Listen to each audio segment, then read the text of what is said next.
my name is Stacy and I'm an educator at Cleveland Metro Park Zoo.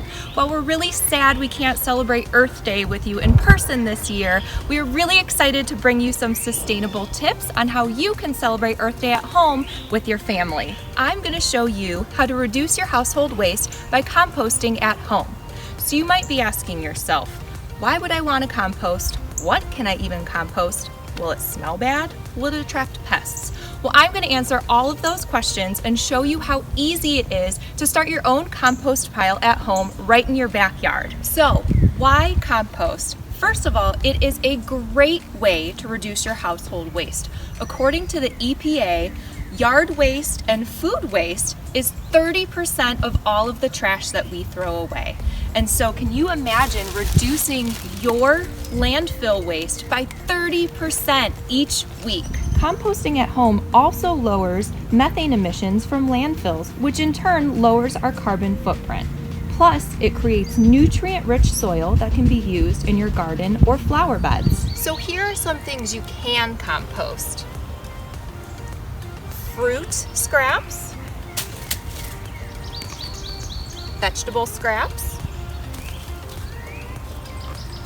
eggshells, coffee grounds, even coffee filters. Cardboard and paper is great to put in here too.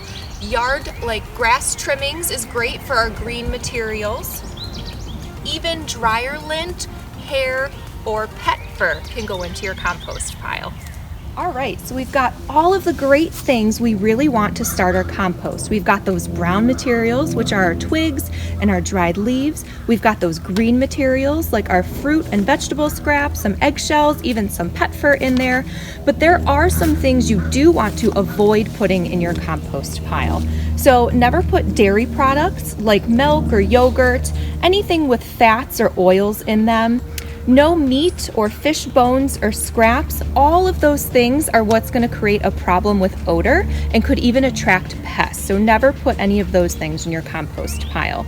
You should also not put pet waste in your compost pile. That could contain harmful parasites and pathogens that we don't want in there.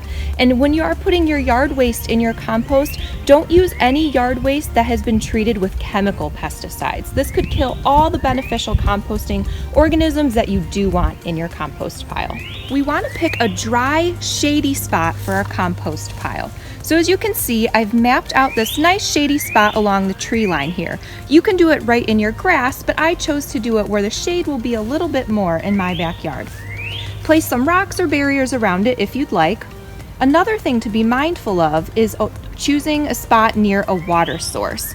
You'll want to have access to a hose with a spray nozzle, or make sure your pile isn't too far away that it would be difficult to carry a full watering can to it. Every compost pile needs 3 simple things. Browns, this includes things like dead leaves, branches and twigs. Greens, which includes grass clippings, fruit and vegetable scraps, and other organic material, most of which comes from your kitchen. Water, to moisten anything that you add to the pile that might be very dry.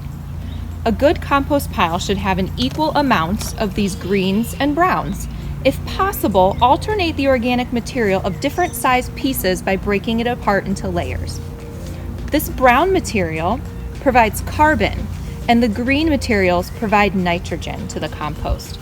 The water provides moisture to help break down all of the organic matter. Don't forget to mix or turn your compost regularly, about once a week. You can even cover it with a tarp to keep it moist. Once the material on the bottom is dark and rich in color, your compost is ready to use. As you can see, there's lots of options for reducing your waste at home, in your backyard, or with an indoor compost bin. So getting started is a great way to celebrate Earth Day and a great spring project to undertake. Thank you so much for joining us today. We cannot wait to see you back at the zoo and our parks again soon.